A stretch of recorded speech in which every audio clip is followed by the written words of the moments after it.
오늘도 팔복의 말씀을 이어서 증거하겠습니다. 오늘은 6번째로 마음이 청결한 자는 복이 있나니 그들이 하나님을 볼 것이며, 이 말씀을 통해서 저도 여러분도 하나님 앞에 은혜 받기를 원합니다. 자, 먼저 오늘 본문에 말씀하는 이 마음은 중생한 영을 가리키지 않습니다. 이것은 육체를 안에 있는 인간의 마음을 가리키는데, 제가 처음 시작할 때에 인간의 구조에 관한 말씀을 좀 드린 적이 있는데 좀 띄워보세요. 인간이 세 부분으로 나눌 수 있다. 영이 있고, 그리고 마음이라고 하는 혼, 이 부분이 있고, 몸이 있는데, 그걸 크게 넣어도 다시 둘로 나눌 수 있는 것은, 영은 하나님이 처음부터 우리 인간에게 주었고, 또 이것은 하나님으로부터 받은 것이기에 선하고 깨끗하고 온전한 것이다. 그런데 인간이 죄를 지음으로 타락해서 이것이 중지되어 있는, 마치 수면 상태와 같이 작동하지 않은 이런 상태로 일반인들은 있고, 예수 믿는 사람 이걸 살려주셨다. 그리고 하나가 육인데, 이 육 안에 이제 혼이라고도 하고 마음이라고도 하는 이 부분과 살, 몸이라고 하는 이 두 개가 합쳐서 우리의 육체라고 말하고, 이 부분은 죽으면 소멸한다. 근데 여기서 말씀하는 이 마음은 그 육체에 속하는 그 영역에 있는 마음을 말합니다. 그런데 그 마음이 청결한 사람이 복이 있다고 말할 때에, 그 마음은 그러면 깨끗해질 수 있느냐? 그러지 않습니다. 띄워보세요. 에레미야 17장 9절에 보면, 만물보다 거짓되고 심히 부패한 것은 마음이라 누가 능히 이를 알리요. 인간의 마음은 처음에는 깨끗하고 선했는데, 이 아담과 하와 이후로 타락해서 이 인간의 마음이 더러워지고 뒤틀려지고 했다. 그 마음은 이 부패되어 있는 상태로 있고 예수 믿는다고 새로워지지 않는다. 그래서 인간의 마음이 더러워졌기에 시기, 질투, 미움 이런 것들이 쉼없이 나오고, 절제하지 않으면 내 안에 더러운 것이 나오는 것이다. 우리 이렇게 이해할 수 있죠.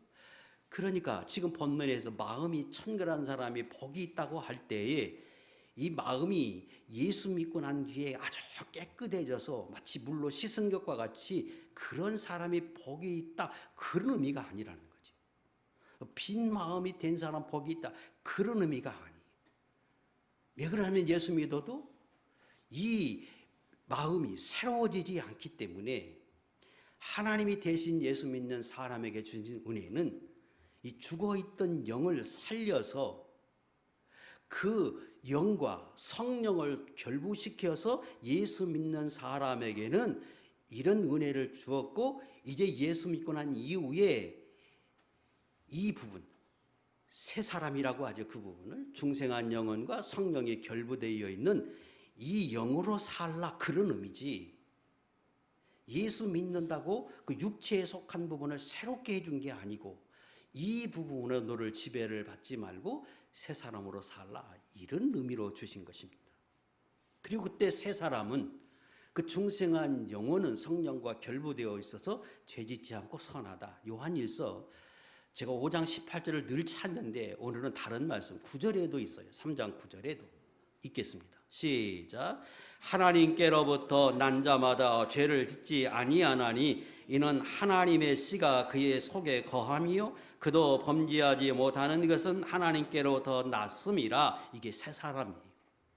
중생한 영혼, 다시 살려주신 영혼은 성령과 결부되어 있어서 죄 짓지도 않고, 다시 말하면 근본적으로 선하고, 성령이 지켜줘서 악으로 우리를 인도하지 않아요. 그러니까 이 영역으로 너를 지배하고 살라, 이게 새 사람이지요. 그래서 여기서 말씀하는 마음이 청결하다고 하는 이것은, 우리의 그 옛사람이 더러워진 마음이 깨끗하게 씻어서 정결하게 하라, 그런 의미가 아니다. 그럼 무슨 의미로 말씀하셨느냐? 그러면 사람의 마음을 우리가 일반적으로 말할 때에 두 마음을 먹지 말라, 겉과 속이 다른 사람이 되지 말라 하는 말을 종종 씁니다. 여기서 청결하다고 하는 말은 그런 의미로 말씀하십니다. 성경에서, 구약에서 특별히 우리에게 교훈하기 위해서 많은 율법을 주었지요. 그 율법 중에 어떤 두 종류의 것을 섞어 놓는 것은 하나님이 아주 싫어하고 이스라엘 백성은 절대 그렇게 하지 말라, 혼합시키지 말라, 이렇게 교훈하고 그렇게 율법을 정해서 실행하게 한 것은 예수 믿는 사람의 마음이 두 마음이 아니고 하나여야지, 겉과 속이 다른 마음, 두 마음을 품는 것은 옳지 않다. 예수 믿는 사람은 이걸 깨닫게 하기 위해서 율법으로 이스라엘 백성들에게 수없이 강조해서 그들에게 생활 속에서 알게 합니다.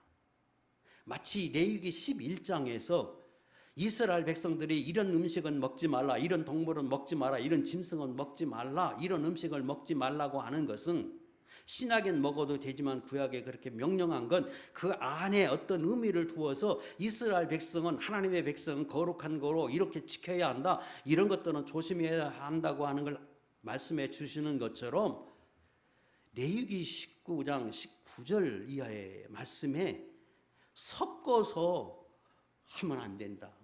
몇 가지 예를 들었어요.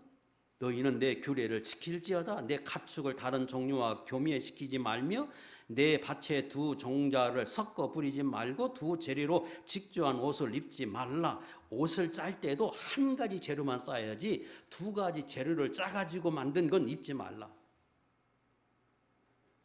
그 이유는 그 자체가 나빠서가 아니라 알라는 거예요. 예수 믿는 사람은 이중적인 성격을 갖거나 겉과 속이 다른 것은, 두 마음을 먹는 것은 안 된다. 이걸 강조하기 위해서 그런 거예요. 밭에도 뭘 뿌릴 때에 한 가지 씨는 여기다 심고 이렇게 심어야지 섞어서 중간에 심는 건 안 된다. 이스라엘 백성은 그러지 말라.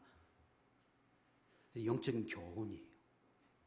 여기서 마음이 깨끗한 사람, 정결한 사람, 청결한 사람, 이것은 우리의 마음이 한 가지여야지 두 마음을 품으면 안 된다고 하는 걸 말씀해 주시는 겁니다.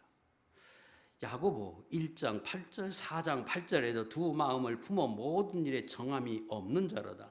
두 마음을 품은 자들아, 마음을 성결하게 하라. 두 마음을 품는 건 깨끗하지 않다, 성결하지 않다.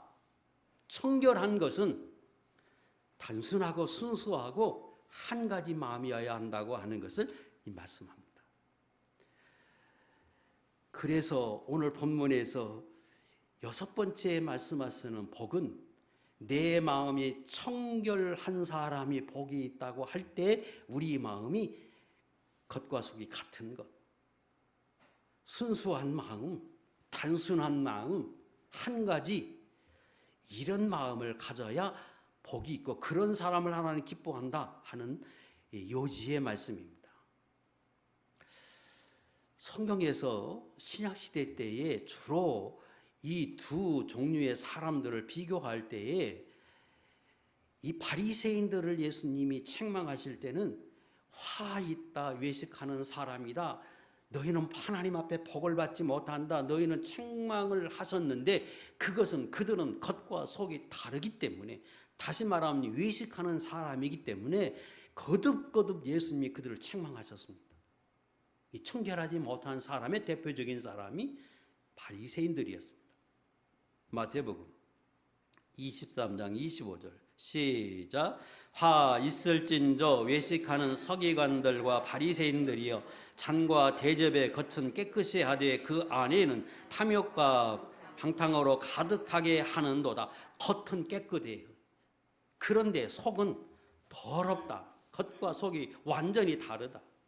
외식하는 것이다. 이것은 청결하지 못한 대표적인 사람입니다. 반대로 청결하고 깨끗하다 하는 이 사람을 교훈하기 위해서 예수님이 주로 사용한 사람들이 어린아이입니다.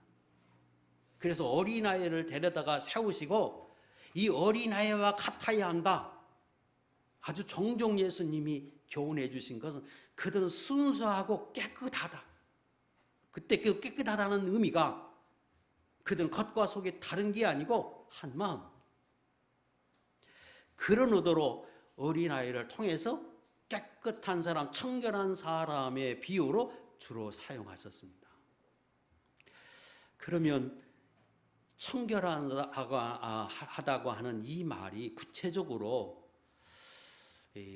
어떤 의미로 사용될 수 있느냐, 어떤 의미일 수 있느냐, 저는 세 가지만 오늘 말씀을 좀 드리려고 합니다. 첫째, 청결하다고 하는 말은 말과 행동이 하나야 한다. 말과 행동이 다른 것, 이거 바리새인들이고 이건 청결하지 못한 사람의 대표적인 모습. 말과 행동이 같은 것이 이것이 깨끗한 사람이요 청결한 사람이고 주님이 기뻐하는 사람입니다.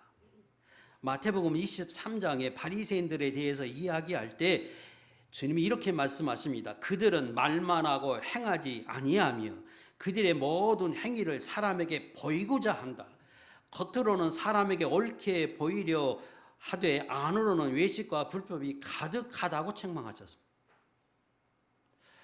말은 참 이쁘게 하고 믿음 있게 하는 것 같고 거룩하고 선하게 하는 것 같은데 행위는 그렇게 하지 않는다. 왜 말은 그렇게 하느냐? 인정받기 위해서, 다른 사람의 좋은 사람으로 것처럼 보이기 위해서 말은 그렇게 하는데 행동은 다르다.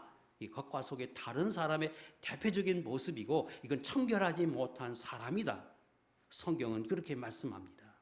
마태복음 6장에서도 그 바리새인들을 지칭할 때 그들은 사람에게 보이려고 구제를 해도 많은 사람들이 보는 회당과 거리에서 나팔을 불면서 큰 소리를 지르면서 이렇게 선한 일을 행하려 하고 기도할 때도 보이려고 회당과 큰 어귀에 서서 기도하는 걸 좋아하고 금식할 때에도 사람에게 보이려고 얼굴을 흉하게 하고 나 지금 금식한다고 하는 걸 드러내는 모습으로 한다.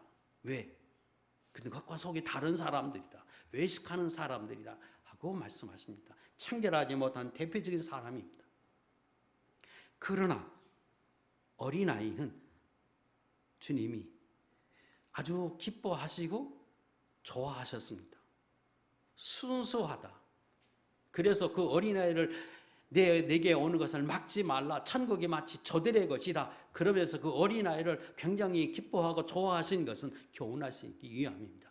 사람이 그렇게 순수하고 깨끗하고 겉과 속이 다른 모습이 아니라 같은 모습이어야 하지. 이 바리새인과 같은 모습으로 사는 건 정결하지 못한 사람이다 하는 것을 그들에게 교훈하기 위해서 예수님이 거듭거듭 그렇게 말씀하십니다. 두 번째 특징은 또 두 번째 말씀하는 것은 동기가 순수한 사람이 청결한 사람입니다. 하나님 앞에 나오는 목적이 하나님을 사랑하고 섬기고 하나님을 높이고 창조주이기에 마땅히 그분을 섬기는 것, 이 근본적인 사랑의 바탕을 두고 그리고 나와야지요. 또 그것이 근본적인 동기가 되어야 하는데 바리새인들은 그러지 못했습니다. 유대인들의 책망을 받은 것 중에 하나가 그들은 동기가 순수하지 못했습니다. 그래서 주님을 사랑하고 섬기고 믿는 게 아니고 말은 믿는 것 같고 하나님을 사랑하는 것 같지만 주님이 그들을 책망할 때는 너희는 내게서 마음이 멀어졌다고 책망하셨어요. 마가복음 7장 6절 이러시되 이사야가 너희 외식하는 자에 대하여 잘 예언하였도다. 기록하였으되 이 백성이 입술로는 나를 공경하되 마음은 내게서 멀도다. 동기가 순수하지 못하고 그리고 바로 되지 못한 것으로 주님을 섬기는 그들을 보고 주님이 이렇게 이 책망을 하셨는데 바리새인들이 나와서 예수님께 뭘 질문을 할 때에도 듣고 배우고 깨닫고 그렇게 살려고 하는 목적이 아니라 예수님을 시험하고 또 트집을 잡고 어떻게 하든지 옳지 못한 곳으로 인도하기 위해서, 걸고 넘어지기 위해서 예수님께 질문을 했습니다. 그래서 예수님이 그들의 마음을 보시고 나를 시험한다고 책망하시기도 하고, 그리고 답을 그들에게 할지라도 그걸 염두에 두고 주님이 말씀하셨습니다. 사람과의 관계에서도 동기가 순수한 사람, 깨끗한 사람, 이게 청결한 사람이고 주님이 기뻐하십니다. 생각해 보세요. 여러분에게 어떤 사람이 있는데 그 사람이 여러분들에 접근하고 여러분들과 교제하고 가까이 하기를 원해요. 그런데 그 사람의 마음은 순수하지 못해서 어떤 좋지 못한 동기를 가지고 목적을 가지고 여러분에게 접근한다고 생각해 보세요. 여러분이 가진 걸 빼앗고 여러분을 이용해서 뭔가 자기의 이득을 취해보려고 하고 여러분의 몸을 빼앗으려고 하고 여러분이 가진 좋은 것을 자기 것으로 삼으려고 하는 그런 좋지 않은 그런 동기를 가지고 접근하는 사람이 있다고 하면 이거 참 두려운 일이고 무서운 사람이지. 순수하지 못한 것, 이거 청결하지 못한 마음입니다. 사기성이 있다 우리가 그러지요. 이것은 주님이 볼 때 기뻐하지 않는 사람이고, 그런 사람은 일반적으로 가식적이고 그리고 과장되게 말하고 거짓되고 그리고 흑심을 품기에 겉과 속이 완전히 다른 모습으로 사람을 대하는데, 주님이 이런 사람은 기뻐하지 않고 깨끗하지 못한 청결하지 못한 마음을 가진 사람들입니다. 세 번째는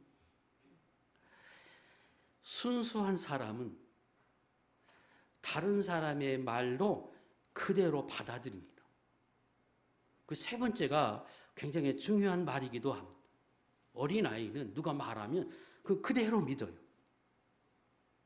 그런데 순수하지 못한 사람은, 마음이 청결하지 못한 사람은, 마음이 틀어져 있는 사람은 무슨 말을 들어도 그걸 그렇게 듣지 못하고 그 말을 왜곡되이 듣습니다. 그 말이 틀린 말이 아니라 그 말을 들어도 저 말 속에는 어떤 숨은 의도가 있다, 어떤 뜻이 있다 하고 틀어져서 그걸 보려고 그래요. 순수하지 못. 우리가 그런 사람들을 색안경을 끼고 본다 그러죠. 음모가 있다, 숨은 의도가 있다. 이렇게 목적이 있고 그리고 매사에 다 부정적이고 또 한쪽으로 치우쳐요. 우측으로 치우치든지 좌측으로 치우치든지. 그래도 뭐 어떤 사건을 봐도 어떤 말을 들어도 그것을 그대로 보지 못하고 틀어져서 왜곡되이 보려고 하는 이런 사람들이 참 있습니다. 근데 이런 것이 현대인들에게 많이 있는 것 같아요. 예전에는 그러지 않았는데 사는 게 각박해지고 또 어려워지고 악해지면서 사람들을 볼 때에 그런 어떤 시각으로 자꾸 보려고 하는 것들이 우리에게 있어요. 근데 어찌 보면 그게 지혜롭게 보일 수도 있지요. 왜? 인간이 실제로 마음이 부패해 있기 때문에 그런 것을 감안하고 생각하고 보는 것 어찌 보면 지혜로울 수 있는데, 그런데 어떤 사람은 항상 좌측으로만 봐요. 항상 치우쳐서 우측으로만 봐요. 어떤 사람은 항상 노랗게만 봐요. 빨갛게만 봐요. 색안경을 끼고 본다고 하지. 이것은 하나님 앞에 청결하지 못한 사람의 모습이고, 그리고 심각한 문제를 야기시킬 수 있습니다. 일반적인 사람들의 모습은 아닌데 이게 조금 더 진행이 되면 나중엔 자기 마음이 왜곡돼서 틀어져서 아예 바로 보지 못합니다. 제가 여러 번 예를 들었는데 지금도 이 세계가 둥글지 않고 평평하다고 믿는 사람이 실제로 있어요. 아무리 말해도 그 사람이 마음속에는 그래 둥글어. 그런데 나는 어떤 목적, 자기의 어떤 단체의 이익을 위해서 평평하다고 말하는 게 아니라 실제로 평평하다고 믿어요. 그래서 그 사람이 그렇게 주장하고 목소리를 높이는 건 실제로 그들은 그렇게 보고 있기 때문에 그렇게 인정하고 있기 때문에 아무리 말을 해도 그렇게 이야기하고 믿지 못하는 사람이 실제로 있습니다. 순수하지 못한 마음을 가졌고 왜곡된 마음을 가진 사람인데, 이거 하나님이 기뻐하지 않는 두 마음을 품은 사람의 모습이다 하고 말씀합니다. 그래서 하나님의 말씀을 들어도 그걸 그대로 믿지 못하고 의심하고 그리고 신뢰하지 못하는, 야고보 1장 6절로 8절의 말씀이 그거지요. 믿음으로 구하고 조금 더 의심하지 말라. 의심하는 자는 마치 바람에 밀려 요동하는 바다 물결 같으니 이런 사람은 무엇이든지 주께 얻기를 생각하지 말라. 두 마음을 품어 모든 일에 정함이 없는 사람이라고 말합니다. 두 마음을 품었어요. 그대로 받아들이지 못해요. 성경도 그대로 믿지 못해요. 그게 조금 더 진행이 되면 자기가 실제로 자기 눈이 왜곡되어져서 진실을 진실로 보지 못하는 그런 오류를 범할 수 있다 하고 말씀하십니다. 저는 여러분들이 오늘 여기에 오신 모든 분들은 다 하나님 앞에서 우리의 마음이 청결하다, 깨끗해서 언제나 하나님이 볼 때 복 있는 사람이라고 칭찬을 듣는 하나님의 종들이 되셨기를 주의 이름으로 축복합니다. 그런 사람에게 주시는 축복이 뭐냐? 하나님을 본다고 말씀하십니다. 하나님을 본다고 하는 이 말씀은 인간의 눈으로 하나님을 본다 하는 의미가 아닙니다. 인간이 하나님을 보면 죽고 볼 수도 없습니다. 디모데전서 6장 16절, 그 다음에 출애굽기 33장 20절에 출애굽기 19장에 여러 번 말씀하셨는데 출애굽기 33장 20절을 좀 띄워보세요. 읽겠습니다. 시작. 또 이러시되 내가 내 얼굴을 보지 못하리니 나를 보고 살 자가 없음이니라. 하나님은 너무너무 크신 분이고 너무너무 거룩하신 분이기 때문에 인간이 하나님을 직접 보면 죽기에 가리우고 숨겨서 그림자로 보게 하시고 인간이 들어오지 못하도록 산에 올라오지 못하도록 경계를 치고 하나님의 간접적인 모습으로 나타나십니다. 그래서 여기 마음이 깨끗한 사람은, 청결한 사람을 하나님이 본다고 할 때 하나님의 음성을 듣는다든가 환상을 본다든가 그리고 하나님이 직접 보게 하는 은혜를 입는다, 그런 의미가 아니에요. 그러면 하나님을 본다고 하는 의미가 무엇이냐? 그러면 빌립도 예수님께 나와서 이렇게 예수님께 아뢰습니다. 예수님, 우리에게 하나님을 좀 보여주시면 좋겠습니다. 그랬더니 예수님이 책망을 하시면서 내가 너희들과 얼마나 많이 있었느냐, 나를 본 사람은 하나님을 본 것인데 어찌하여 하나님을 보이라 하느냐 하면서 빌립을 책망하십니다. 예수님이 이 땅에 오셔서 하나님의 아들로서 하나님의 진리를 증거하고 보이시고 하나님의 어떤 분인지, 그 사랑이 어떤 것인지, 그가 얼마나 거룩하신 분인지 이 예수님의 삶으로 말씀으로 다 보이셨습니다. 그래서 예수님이 나를 통해서 하나님을 보았거늘 어찌하여 하나님을 직접 보여달라고 말하느냐 하고 말씀하십니다. 오늘날도 하나님 우리가 눈으로 볼 수 없습니다. 그러나 하나님은 예수 그리스도를 통해서 성경에 우리에게 말씀해 주셨고 또 성경에 있는 모든 사건을 통해서 하나님이 우리에게 계시해 주었습니다. 그걸 통하여 우리가 하나님을 볼 수 있어요. 그러면 그것만 하나님을 보는 것이냐? 아니에요. 하나님을 본다고 하는 것은 하나님이 직접 우리에게 눈으로 보게 하는 게 아니라 우리의 삶으로 하나님을 경험하고 체험적으로 알게 하십니다. 그 원어적인 의미는 체험적으로 안다고 하는 단어를 썼어요. 내가 마음이 청결하게 사는 사람은 하나님이 우리에게 드러내서 당신의 뜻을 드러내시고 당신의 삶을 드러내고 또 그분이 주시는 은혜와 복이 무엇인지 드러내서 우리가 삶으로 체험해서 그분이 비로소 어떤 분인지 그분의 뜻이 무엇인지 우리가 알도록 하나님 말씀해 주세요. 이 로마서 1장 20절에 보면 이 세상에 있는 많은 수많은 사람들 다 하나님이 만드셨지요. 그리고 마지막 날에는 하나님이 다 심판하실 겁니다. 왜? 세상을 다 하나님이 창조하셨기 때문에 반드시 하나님이 말씀대로 그들을 심판하실 것인데 수많은 사람들이 그러겠죠. 나는 하나님에 관해서 듣지 못했습니다. 난 성경을 잘 몰랐습니다. 그래도 하나님 앞에 갔을 때 모든 사람이 다 거역할 수 없이 하나의 심판을 받는 것은 하나님이 모든 만물을 통해서 하나님이 하시는 일들을 통해서 하나님을 증거하셨고 보였다고 말씀하십니다. 우리가 늘 찾았던 말씀이지요. 그래서 누구도 하나님을 믿지 않는다고 하는 것으로 심판하려고 할 때 그들이 하나님 앞에 변명할 수 없다. 핑계댈 수 없다. 왜? 하나님은 이 세상에 있는 만물을 통해서도 하나님이 하시는 일들을 통해서도 하나님의 존재를 알리셨고 인간이 어느 정도 보게 하셨다. 인간에 주셨던 양심을 통해서도 깨닫게 하셨다. 그러므로 핑계할 수 없다. 자, 그러면 그 말 속에 하나님은 오늘도 모든 세계에 일어나는 모든 일들을 하나님의 섭리와 인도하심 속에 허락하지 않으면 아무것도 이루어지지 않는 것인데 3세 2마리가 한 아사원이 팔리고 그리고 떨어지고 날고 하는 것 다 하나님의 섭리 안에 있다고 하면 이 모든 일 속에서 하나님이 우리에게 알게도 하고 깨닫게 하시죠.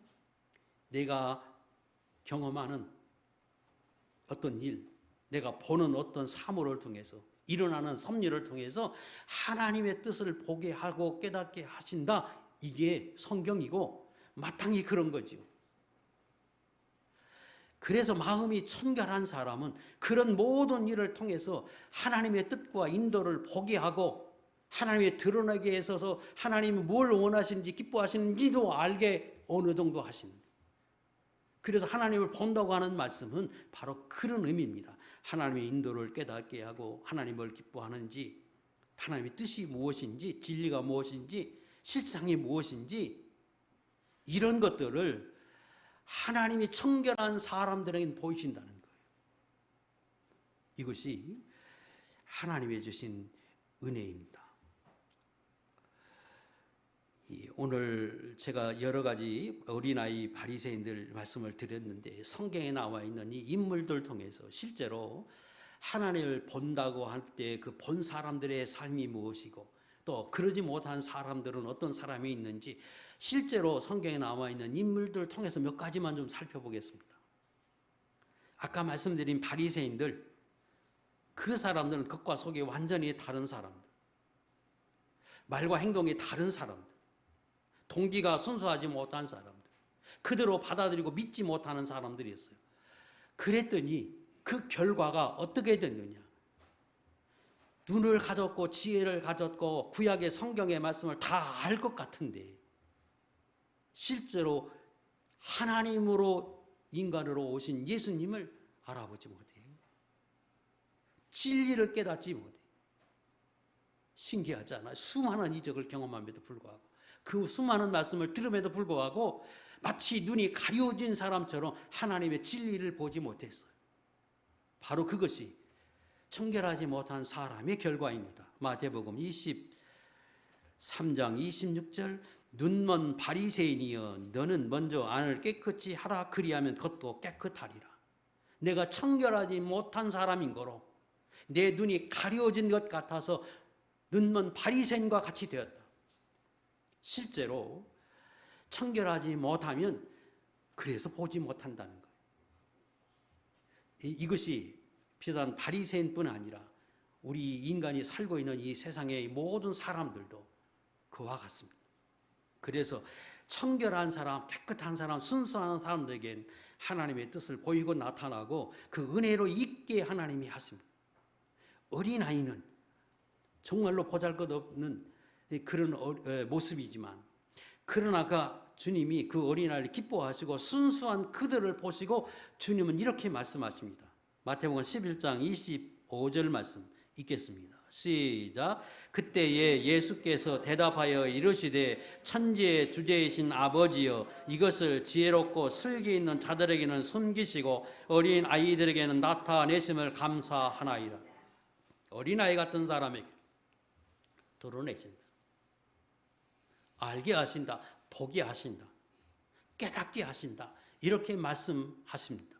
그래서 바리새인과 어린아이는 비교할 수 없는 사람들인데 오히려 바리새인들은 눈먼 사람과 같고 지혜 있다고 말하는데 그런데 어린아이에게는 하나님이 진리를 드러내서 하늘의 것을 드러내서 신령한 것을 드러내서 그는 은혜의 사람, 복 있는 사람, 천국을 소유할 수 있는 사람이 되게 하나님이 하셨습니다. 또 아브라함을 볼 수 있는데 아브라함과 롯이 하나님의 말씀을 따라서 가나안 땅에 왔습니다. 그때 그 아브라함은 하나님 앞에서 깨끗한 사람이었습니다. 겉과 속이 다른 게 아니라 행위가 같고 말과 행실이 같았어요. 동기가 순수했어요. 그래서 하나님의 복을 주어서 그들이 그 애굽에서 실패하고 올라와서 가나안 땅에 거할 때 하나님의 복을 너무 많이 주니까 조카 롯과 한 땅에 살 수 없어서 이제 너와 나와 같이 살 수 없다. 종들이 날마다 다툰 거로 이제 좀 헤어져 살아야 되겠다. 그럴 때에 이 아브라함이 조카 롯에게 권모술수를 사용하지 않지요. 순수하게 깨끗한 마음으로 조카 롯에게 내가 먼저 선정해라. 그리고 그 조카 롯에게 그렇게 말합니다. 그래서 조카 롯이 소돔과 고모라를 택해서 가고 아브라함은 가나안 땅 황무지 헤브론을 택해서 그가 살았는데 그가 떠나자마자 하나님이 드러내시죠. 아브라함에게 자신을 드러내서 그에게 복을 주시고 그리고 실제로 얼마 지나지 않아서 그 고모라와 소돔 땅에 전쟁이 나고 거기서 빼앗기고 그리고 조카 롯이 당하는 그 고난을 통해서 하나님을 보게 해요. 하나님이 이런 거 기뻐하지 않는 거구나. 이런 일을 기뻐하지 않고 이렇게 사는 건 아니구나 하는 것을 하나님이 그의 눈을 통해서 보게 하십니다. 그리고 자신은 그 황무지와 같은 땅에 복을 주어서 나중에는 가나안 땅 중에 제일 좋은 땅이 헤브론 땅이 되도록 하나님 만들어주지요. 그게 하나님을 본 것입니다.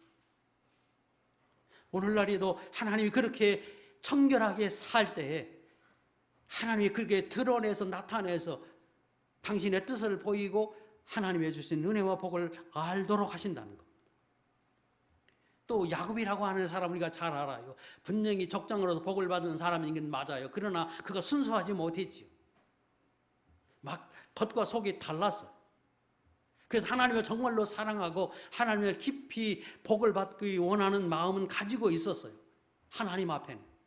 그러나 사람 앞에는 그렇게 살지 못해서 어떻게 하든지 형에게 속여서 눈가리몰에서 그 장자의 축복을 받아보려고 그는 기회를 노리고 순수하지 못한 동기로 형을 속이잖아요. 팥죽 한 그릇. 그리고 적극적으로 어머니하고 같이 합세해서 나중에 장자의 축복을 받을 때 아버지를 속입니다. 겉과 속이 완전히 다르게 행동했어요. 동기가 순수하지 못했어요. 그랬더니 하나님이 그는 가리워서 하나님 그에게 나타나시지 않잖아요. 하나님이 나타나지 않는 삶, 하나님이 가려워진 삶. 그래서 그가 20년 동안 바다마에 가서 종살이 하면서 그 어둠의 생활을 삽니다. 청결한 사람들에게 하나님 복을 주고 은혜 주고 당신을 나타내서 역사해 주지만 그렇지 않으면 하나님이 가리우신다.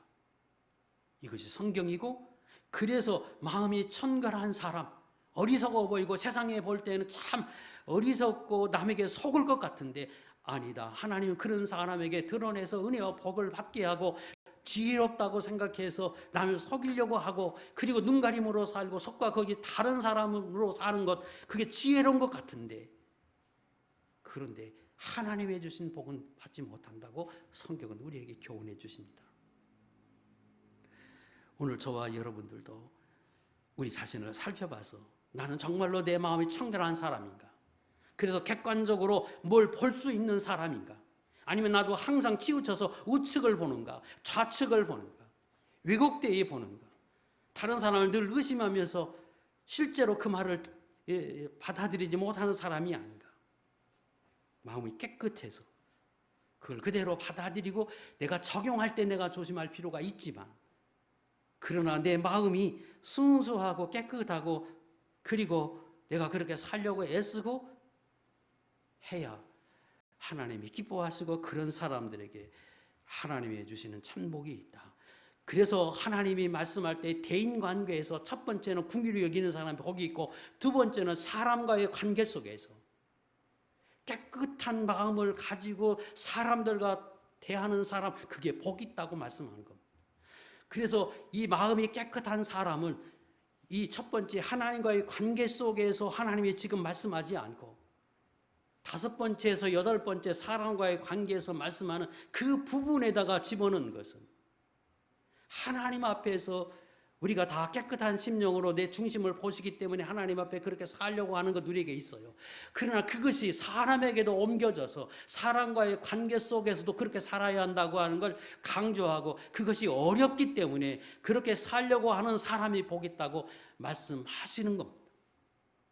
그래서 여기서 말씀하는 것은 사람과의 관계 속에서도, 그가 내 마음을 잘 모르지만 순수하고 깨끗한 마음을 가지고 사람과 교제하고 사람과의 관계를 맺을 때 그 사람이 복 있는 사람이다 하고 말씀하고 계십니다. 여기 계신 모든 분들은 다 순수하고 깨끗하고 그렇게 살려고 하시는 분들이고, 또 그렇게 살려고 하는 걸 믿는데, 이후로 하나님 앞에 갈 때까지 우리 모두는 다 주님이 나를 바라볼 때 내 마음은 참 청결하다, 깨끗하다, 두 마음, 두 인격을 가진 게 아니라 너는 한 마음을 가졌다, 이런 칭찬을 들어서 하나님 앞에 참 복 있는 사람의 모습으로 살아가는 거룩한 종들이 다 될 수 있기를 주의 이름으로 축복합니다. 기도하겠습니다.